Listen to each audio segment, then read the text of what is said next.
Our next speaker, Mark Bunn. So would you like to enjoy great energy, less stress, and understand why the foods, exercise and stress management strategies that are healthy for your partner, friends and colleagues may be disastrous for you? Our next speaker, Mark Bunn, will help to do this through his unique reminders of the ancient, timeless wisdoms of health and happiness. In an earlier life, Mark was an AFL footballer for 6 years. Unfortunately, his only claim to fame was for being the only footballer never to have been arrested or involved in a drunken nightclub brawl. Today, Mark combines his honours degree in Western Health Science with almost 20 years consulting in the Eastern Health Science of Maharishi Ayurveda, plus a decade studying the secrets of the world's healthiest, longest living people. He's the author of the 3 times best-selling Ancient Wisdoms for Modern Health, a trained teacher of transcendental meditation and a regular media commentator. Mark's greatest achievement, however, has been in helping address our country's $10 billion sleep deprivation problem. In the first 3 years as a speaker, 98% of Mark's seminar participants reported that they had the best sleep of their lives. Unfortunately, this was during his talks. Please welcome Mr. Mark Bunn. Thank you, Glenn. Thank you, Glenn. Thank you. It is true, unfortunately, but I do have a solution to this. It's called bribery. I'm wondering if there's anyone here today willing to admit for $10 that maybe you've been working a bit too hard lately, you've been to bed late last night, you didn't get enough caffeine this morning, and you think you might fall asleep in the next 50 minutes. Yes. What's your name? Thank you very much. Jan, we like honesty. Thank you. I did night shift last night. Minute silence for Jan. Nice. Fantastic. Is there anyone else here willing to admit for $10 that maybe you did get to bed at a reasonable time last night, you didn't work night shift, you haven't been working that hard, you've had a bit of caffeine this morning, but now that you know we're going to talk about your health and well-being, and maybe you shouldn't be drinking and eating so many bad things, that you'd really rather be asleep for the next 50 minutes. Anyone willing to admit that? Yes, what's your name? Beautiful, we like honesty. Jenny, thank you very much. And is there anyone here for $100 who's so excited that I'm coming to speak to you today that you're not going to be able to sleep for the next week? Yes. What's your Carolyn? I just wanted to touch you. Oh. I like the bribery, but you're obviously a liar, so you can have an apple, Carolyn. There you go. Fantastic. How good was Danielle and Natalie? Seriously, yeah?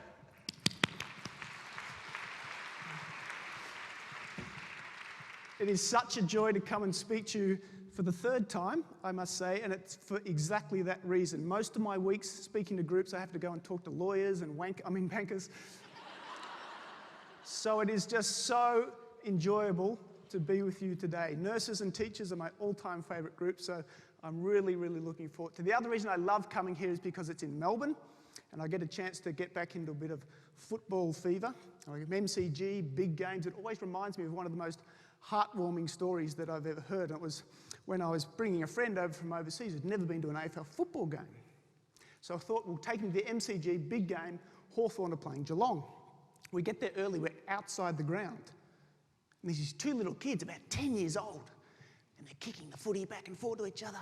All of a sudden, out of nowhere, this huge German Shepherd dog comes bounding across Punt Road, runs across the grasslands, dives on one of the little kids and starts mauling him in front of everyone. Within seconds, his mate from 30 metres sees what happens, comes charging over, mid-stride, bends down, picks up a stick from 6 feet, dives on the dog, wrestles the dog off his mate and beats him off with a stick. Unbeknownst to us, the senior editor of the Herald Sun newspaper sees the whole thing. His eyes light up. He says, what a story this is. Goes up to the little kid, he says, mate, what an act of courage and bravery. You literally saved your friend's life. I can just see tomorrow morning's paper, back page of the Herald Sun. Half-page headline reads, courageous Hawk supporter saves mate from vicious killer dog. Little kid says, I don't beg for Hawthorn. He says, oh, how about this? Tomorrow morning's paper, half-page headline, back page of the paper reads, courageous cat supporter saves mate from vicious killer dog. Little kid says, I don't beg for Geelong. He says, oh, who do you beg for? He says, Collingwood. The next day, front page of the Herald Sun newspaper, half-page headline reads, low-life mongrel attacks poor innocent family pet. We got any Collingwood supporters here today? It's always good to know how many Collingwood supporters you have in the audience, just so you know how far to lower the tone of the session. So it is good. It is great to be back. Who was here at the 2010 conference? Get a raise of hands. A few, excellent. Who was here at the 2013 conference? Excellent. Geez, you've aged a bit. No, I'm joking, I'm joking. You look fantastic, absolutely fantastic. What we're going to do today, because I know, and I always speak with Glenn, what do people want? The evaluation forms every year are the same. Please don't invite that Mark Bunn guy back. And we have lots of practical strategies. And so that's what we want to do with you today. The first 5 or 10 minutes, we're just going to do a bit of a recap of some of my, what I call the pillars of health and well-being. So those that have been to sessions before, it's a good little reminder for you, because I know you're all getting on a bit now and the memory's not quite... No, it's all good. And then we're going to go into something new that we haven't done before. And so as you know, with my philosophy, and the introductory handed it out, or mentioned it, is that my belief is that about 80% of what you hear in modern Western today is either completely wrong, or it's so complicated, confusing, and contradictory, it actually stops you from having your highest state of health and well-being that you deserve as a nurse. Do you know how much the longest living cultures and the long-standing traditions of healthcare and the Eastern sciences, do you know how much they know about good fats, bad fats, low-carb diets, glycemic index, antioxidants? As much as Paris Hilton knows about a hard day's work. Never heard of them. So what I want to do with you today is the first 5 or 10 minutes is just to go through what we call, or I call, some of the wisdoms, the ancient, timeless, eternal wisdoms of health and well-being that I guarantee you, if you just take 1 or 2 little changes into your routine, and I understand how difficult it is, busy nurses just as it is, let alone night shifts and changing shifts, it's difficult. We'll tell you about that in a moment. But those little changes will make far more difference to your health and well-being than following any of the fads out in the Western market today, okay? Is it a good idea? I know you've been sitting down for a while, so I want to get you into what we call our natural high state right from the start. So I'm going to ask you just to stand on your feet and just turn to the person next to you and say, "You are so good looking." Go.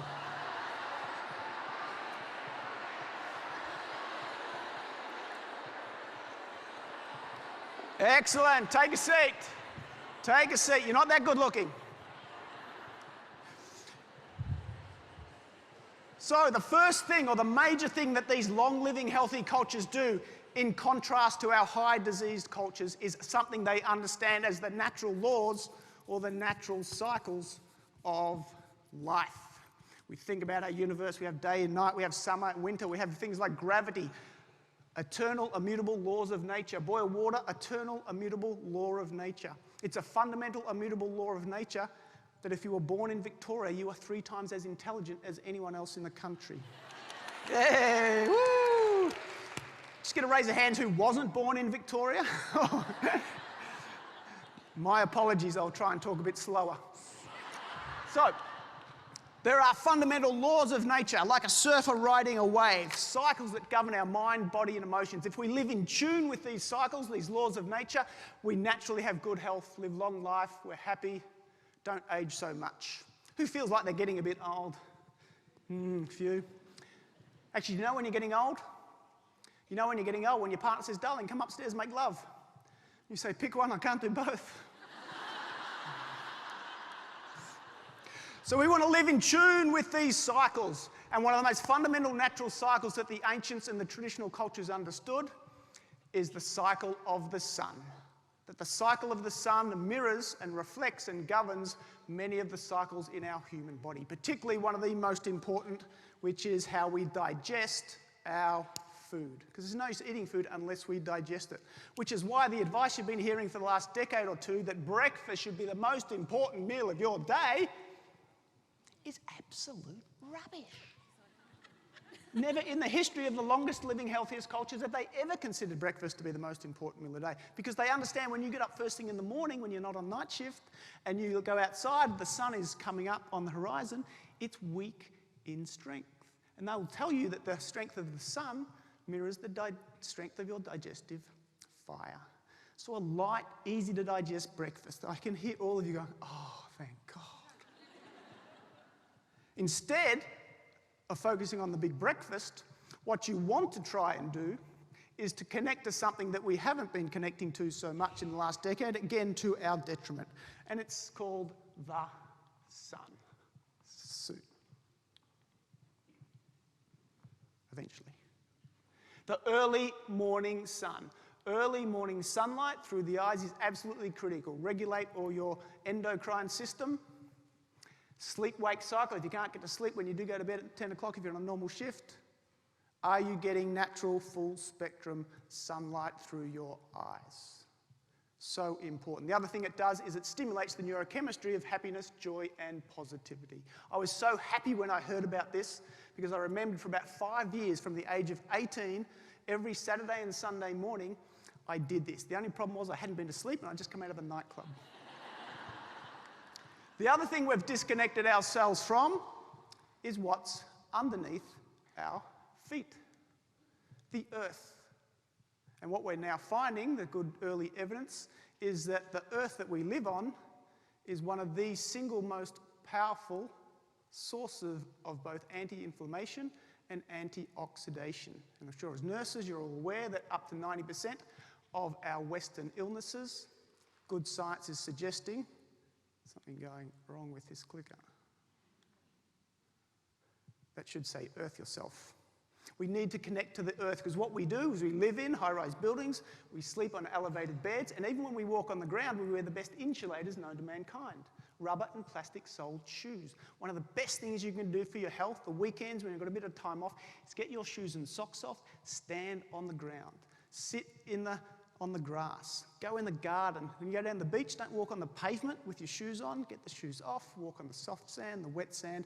Absolutely powerful. It's called earthing or grounding. A lot of research is coming out and it's really, really powerful.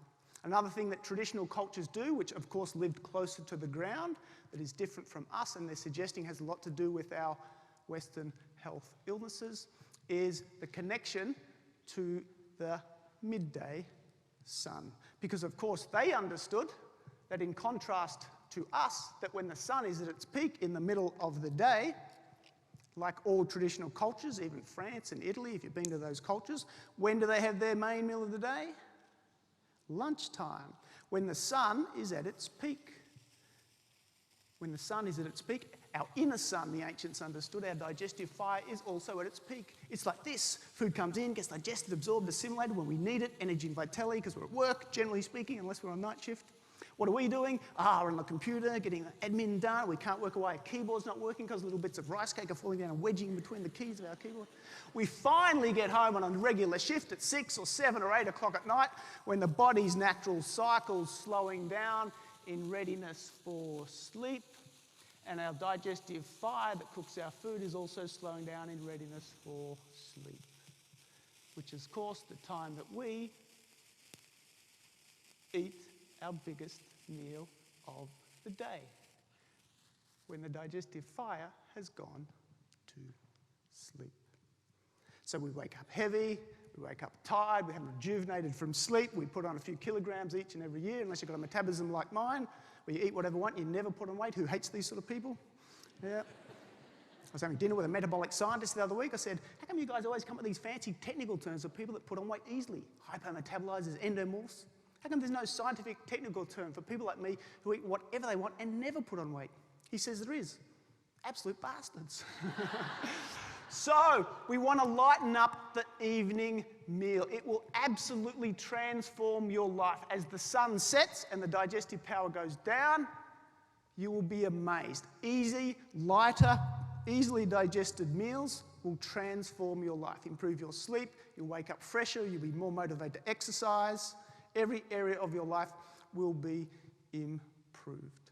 And the final one we just want to touch on is this idea of also compromising our digestive fire through our Western habit that many of us do of drinking ice-cold drinks. What does an ice-cold drink do to a digestive fire? It puts it out. So we go to our restaurant, we want to digest our food, we swig back on a big ice cup of ice-cold water before we're about to eat our meal. Even if we eat good quality food, it doesn't get digested. Which is why traditional cultures, and you go to a Chinese restaurant or an Asian restaurant, what do they put on the middle of your table?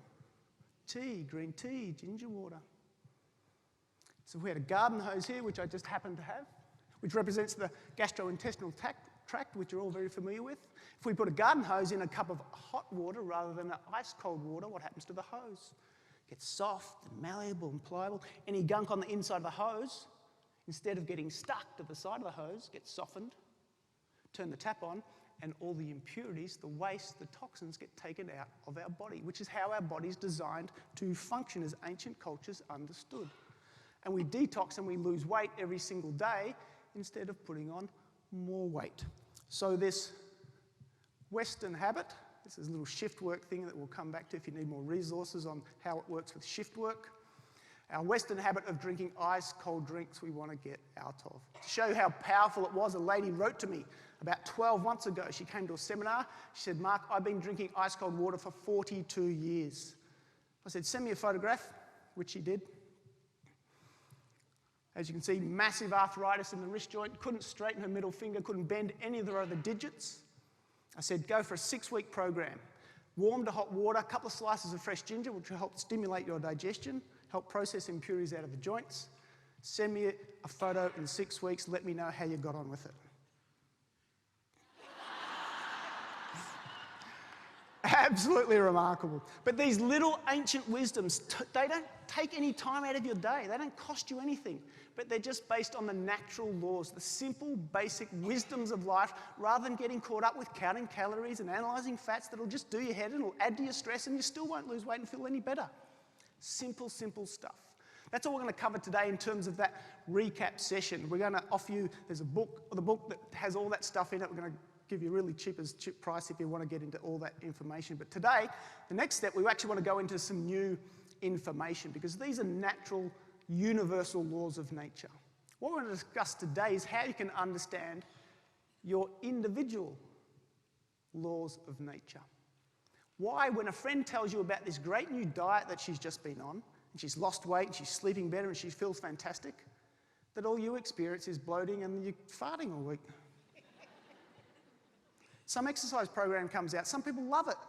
Some people don't get many results, and other people sore joints and they can't sleep. Oh, why are you not doing that again? Because we are all different. But in Western health science, we don't understand why that is. So we're going to look at something I was formally trained in today called Maharishi Ayurveda, the world's oldest system of healthcare, thousands and thousands of years old, time-tested, and it understands how we can understand our unique nature and therefore what foods, exercise, stress management techniques are right for us.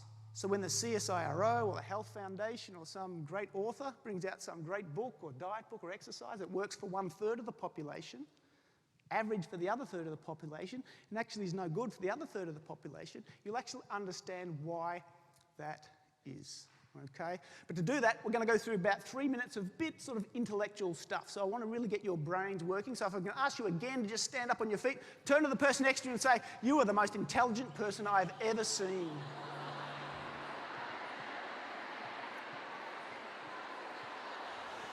Excellent. Take a seat. Wonderful. All right, here we go. We're going to fly through this. So the idea of this is just to get the concept. We're going to give you a resource at the end that you can get all the information and go through it in detail and work out what works for you.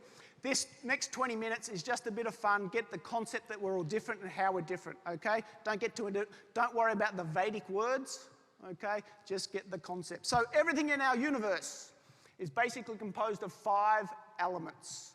Space, air, fire, water, and earth. We put space and air together, we get a governing principle that we call Vata, or we're going to call it the airy principle, okay?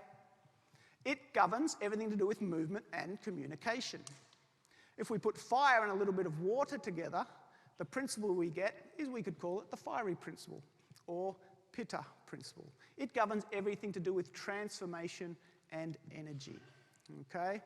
And then when we put water and a little bit of earth together, we get the earthy principle, or what we could call kapha in Ayurvedic terminology. It governs all the structure and lubrication, okay? So, let's have a look at a little bit more detail. If you put space and air together, you've basically got something like the wind, yes? And we all know the wind has certain qualities, doesn't it? It's cold, it's dry, it's subtle, gets under the door, it's change. If you're in Melbourne, the wind comes from one direction, 5 minutes later it's coming from another direction. It's changeable, it's always moving, it's quick, it's cold, it's dry. So in the body, the functions that Vata, or this area principle, governs is everything to do with movement, communication. Okay, so blood flow, nervous system, thinking, speaking, elimination, menstruation.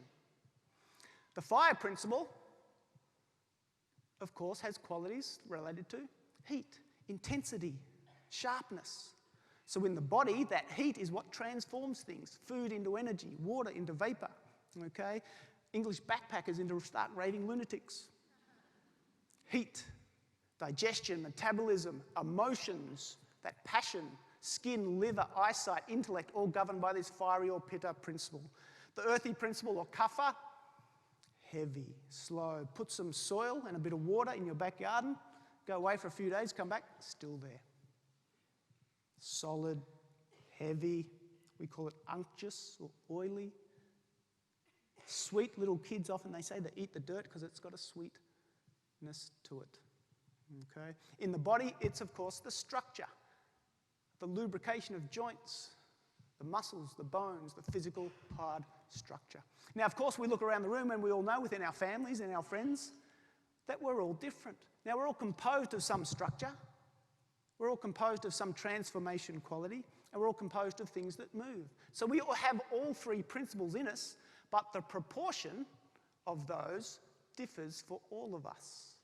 And this is what gives us our unique nature.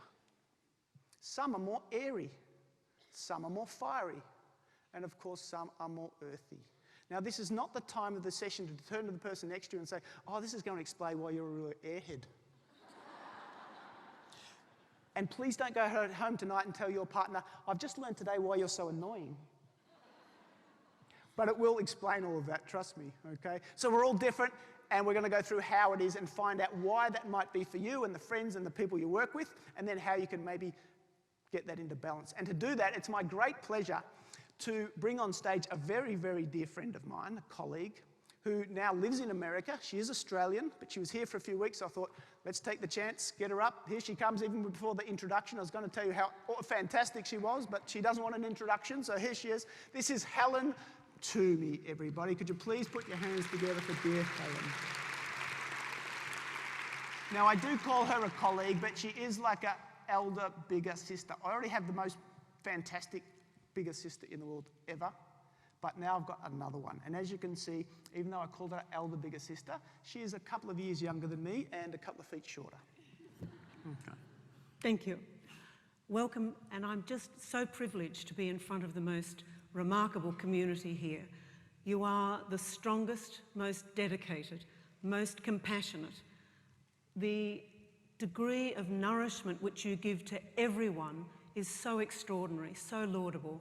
Could you please, instead of applauding me, give yourself an applause right now? Woo-hoo. Beautiful, beautiful. So what Helen and I are going to do is just take you through what we call the balanced state of these three predominant types. Now, we're all composed of all three, so don't think you're just one and not the other. Okay, but as we go through, as we said, just get the general idea of it. So first we're going to have a look at what we call balanced airy or vatas. Okay, and these, because they're composed of space and air, generally have a very light build, very slim, very petite. Gee, you did that quickly. I did. They're very quick thinking, so they're very quick. They talk a lot, they're quick to do things, come up with great ideas. They often make very good dancers or ballerinas or artists, musicians. They've got that creative side. Okay, when they're in balance, they have very good appetite and good bowel function. Do you want to demonstrate? Not now, not now. Now, Helen, we know that no one in this audience would be out of balance in terms of the airy principle. But what about their friends and family? How would people get out of balance, these sort of people? What would they do? Very simple. They'd have not enough hydration, very, very important. Too much icy cold water, which we've just learnt to mark how important this is. Too much cold, dry food. Actually, too much exercise, too much activity, too much noise, not taking some downtime, too much movement, because let's face it, that's what Vata is, movement. So you need the opposite. Beautiful. And Helen, how would we maybe recognise, not in ourselves, of course, but maybe the people we work with or the people here, that family, how would they recognise this behaviour in their families? Or What would Very, they very see? simple. Think about anxiety, think about worry, think about speaking at 5 million miles an hour. And the thing is this, I don't know why I'm worried, and I don't know why I'm anxious, and I don't know the fact that I can't really find my glasses because I've got to get to work in a few minutes. Can you help me? Where are my glasses? Does anyone know where my glasses are? What actually is my name? I'm very anxious. I'm all of them. Do you know, where are my keys? Oh, keys? I don't know. Well, I can't find them because they're glasses. Does anyone know where my glasses are? Thank you. Vata. Beautiful. So Vata, out of balance. This is behaviour. What about more health conditions? Too much space, too much air, too much dryness? How are we going to see that in the body? Well, maybe lightweight, lightheaded, spacey. We talk to these people and say, oh, Jenny, she's just an airhead. Oh, Tommy's away with the fairies. Okay, it's in our language. Okay, so things don't stick. Memory, not so good. Get anxious and worried. So when these people get stressed, it's bite the nails, you know, can't sleep, insomnia. Can't settle down the mind, constipation, gas. No coincidence that the word Vart rhymes with. Oh, you're naughty. Insomnia, quick to fatigue, quick to start things, but quick to get tired. Okay, dry or rough skin, joints, pain, arthritis. So what do we do? What would we do, Helen? 1 or 2 quick tips for people that may be feeling a few of these symptoms on the screen. What could they do to maybe get themselves back into balance? Again, the exact opposite of that. Because it's regarding movement, we actually need to sip warm water. We need to have warm, freshly cooked food. We need, especially say in the cold, dry winter of Melbourne, we need to keep warm. We need to recognise the fact that we need rest. We don't need to keep doing everything to the max. Because our minds, when Vata is imbalanced, it's like a washing machine on a maximum spin. It never, ever stops. So we take that time to honour ourselves, have some silence, do transcendental meditation, for example, as Mark and I have done for probably 300 years. Without exaggerating, of course. Take the silence, there you are. In terms of food, 1 or 2 really quick things. The exact opposite of what you're told to eat in a Western health diet is perfect for these people.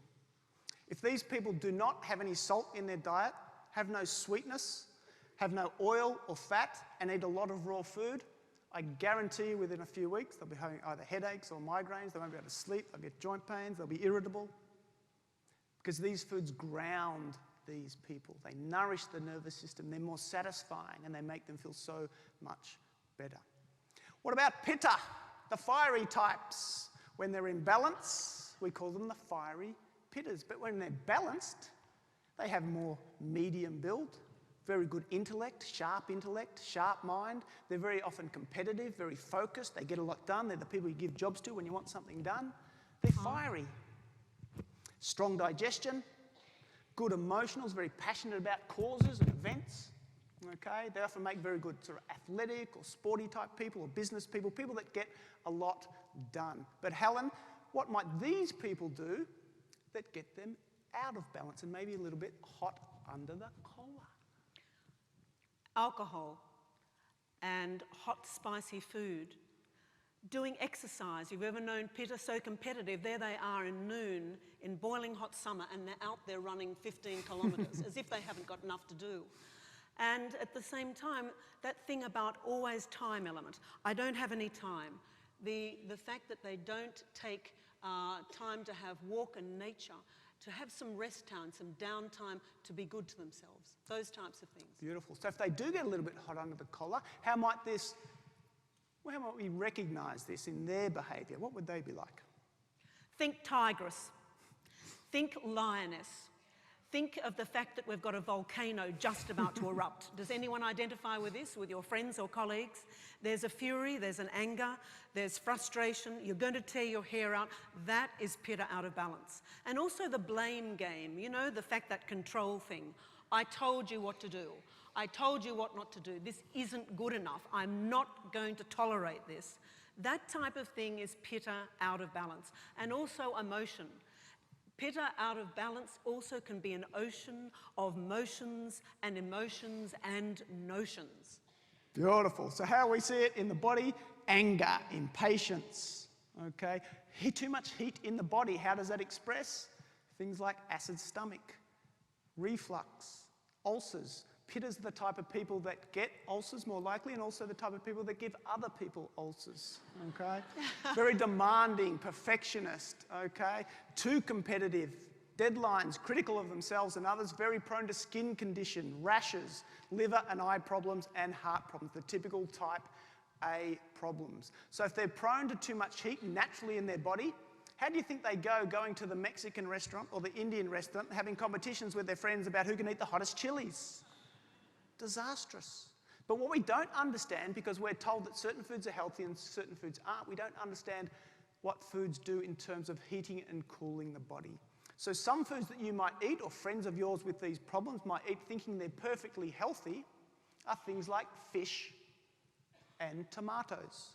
In Ayurveda, we understand that fish is one of the single most heating foods in the body. Helen could stand here for half an hour and tell about clients she's seen where all she's done is taken them off fish and skin rashes have cleared up, temper has come down, they've felt so much better. Tomatoes, the same. Acid foods, sour foods, these types of things. And what can cool the body very quickly? One example, coconuts. Coconut products are extremely cooling, so you get these people to have more coconut products. If they won't take them, you just smash them over the head with the coconut, okay? Helen, what's maybe a behavioural tip or two for these people, how they might cool themselves down? Instead of going out and exercising 15, 30 kilometres in the midday sun, things such as swimming. It's obvious they're overheated, and therefore we do the opposite. So something more cooling exercise, more rest, more fun, walking in nature, cooler foods, sipping water that would maybe room temperature, and obviously avoiding hot, spicy foods at all odds. Nothing hot and spicy. Beautiful. And so we mentioned one of these first qualities of these people is impatience. And if people don't get this fiery principle under control, they generally run into someone who will give them a life lesson about impatience. So let's just got a little video for you now, just to sort of embed this in your mind.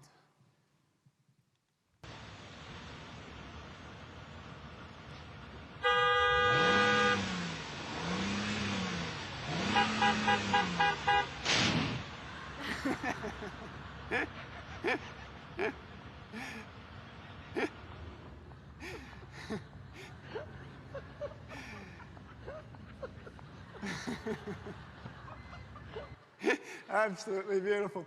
What you didn't hear on the video, there's these two young skateboarders that you usually see at the start of the video, and they're just laughing their heads off at this. Absolutely beautiful. So let's have a look at our dear kapha or earthy types. Now, it's very important that we stay here right at the start, that in Ayurveda, they see people with a bigger, more cuddly body type as absolutely perfect for their nature.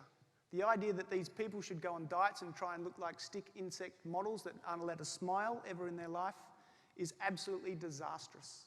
It's a societal pressure that we could really do without. For these people, kaphas, when they are in balance, the earthy types, which most nurses naturally have a fair degree of that kapha nature, might not be physically, but mentally and emotionally, because kapha is related to the care element, the support element, like the earth, that nourishing, nurturing element. But physically, kapha is generally the tendency towards put on a little bit of weight. Look at a bit of chocolate, I put on 2 kilograms, okay? But very sweet-natured, down to earth, reliable, dependable, slow to get new information and to pick things up, but once they get it, never forget. Elephant memory. Be really careful if you go out with a kapha-dominated person, because you'll get into an argument and they'll say, 25 years ago, and when we were here, you said. Nurses, caregivers, teachers, support people often have this beautiful kapha element, which the vatas and the pittas, the aries and the fireys love, because it grounds the vatas, which is why if you come home and you've got a vata person who's out of control and spacey and airy, one of the best things you can do, rather than talking to them and telling them it's going to be all right, you just come up and you give them a nice big hug. Which you're so good at. You're not bad either. Thank you. Now, Helen, we know that no one, again, in this room would have an earthy imbalance, but what about people? What would they do that maybe leads to having too much of this element and causing problems in their life? What would they do? What they would do is the fact that they would not do any exercise. Too much sitting, not doing exercise, too much heavy, oily, rich, sweet foods, which they naturally are attracted to, but is the worst thing for them because they already have that wonderful sweet quality to them that's substantial of earth, but this is a disaster. And then also, perhaps not trying new things, initiating new things. They need more stimulation. So perhaps a repetitive work with no challenge to them and putting on weight, these types of things out of balance, then really and truly results in a problem. Okay, so they get a little bit stuck in the mud, we might say. Stuck in the mud and stuck in the chocolate cake. In the chocolate cake. And so how might this reflect? How might we see this in their behaviour? What's a couple of examples? Well, let's think about this. Here I am. I'm on the couch. I have my rabbit because I'm compassionate and gorgeous. And then, of course, is the fact that you asked me to do something. Asked me to do something. Helen, can you please do something for me? I just don't feel motivated. I really want to watch television. I just want to watch Days of Our Lives. It's just too hard, Mark. And I'm getting so much exercise. I've got the slimmest wrist. I've been surf channeling for just years, and I can't go any further. I'm just going to have a little bit of a snack before I start my next diet next week. Maybe. You get the picture? Fantastic. And so, if we want to get these people to help them to get back into balance, these are the sort of people who our Western diet recommendations are perfect for. These are the sort of people that do want to lighten up the diet, the traditional things you've heard. But what you may not appreciate, and what we're just starting to get a bit more information on now, for these people, what's absolutely critical and is fantastic, rather than focusing so much on things like exercise to stimulate metabolism and get the body going, which is hard work when you don't feel like it, and you're down and you're a little bit heavy and you're depressed, because these people are the ones that do have a bit more tendency towards heavy emotions, get heavy on themselves, depression, obviously, as we said, put on weight more easily, more prone to diabetes, okay, congestion, blockages, sinuses, all that sort of thing. Yeah, metabolic syndrome, okay, joint problems, they retain fluid more easily, all that sort of thing. So for these people in terms of diet, the one key thing I want to give to you is to increase spice. Ginger, turmeric, black pepper, chili. Ginger, turmeric, black pepper, chili. Ginger, turmeric, black pepper, chili. Can't we put some cumin in there? Cumin in there too. Go for your life. More the merrier for these people, because it stimulates. You can stimulate your metabolism more with the right spicing in food many times than the most vigorous exercise in terms of long-term changes. So one simple tip, increase the spice, not just in the food, but in your life generally if you can, and this will generally get you back more into balance. To increase your digestive fire or Agni. Increase the heat, get the fire going, get that mucus, get all it out of the body. So, Helen, it's been fantastic to have you up here. Before you depart, though, I'm wondering if you could give us maybe your one best tip. People in the audience, as we said, it's just a very quick overview today. Some people may still be a bit confused whether I'm Vata, Pitta or Kapha, or all three, out of balance. What would you say is your one best tip for nurses, midwives, busy people, lots to do, changing routines? What can we do? One final tip to stay in balance. What would you say? Out of all the three doshas, and again, for many of you, this is very, very new knowledge, the most important of those doshas is Vata. It's considered to be king of the doshas because it governs movement, as Mark said, respiration and digestion and the whole bloodstream, heart, all these different things, as well as the brain and the nervous system. It's the one dosha that we really need to keep in balance. So I understand that you're nurses and there is daily routine can sometimes be an issue, but as much as possible, honour and try to balance that Vata. As we've given some suggestions here, best that you can in the daily routine, whatever you do, never be having freezing cold water for digestion, warm foods, as much as rest as you can, and at the same time to honour the fact that you deserve to be nourished, as you are the nourishers and mothers of the world. I should say fathers as well, because there are some male nurses. Thank you so much. Please give Helen a big round of applause. Thank you, Neil. We'll see you very, very soon. Excellent. So just in summary, we could say that cuffers break the world records for sleeping in. Pitters break a world record for looking into themselves in the mirror. And Vatas just break wind. Okay?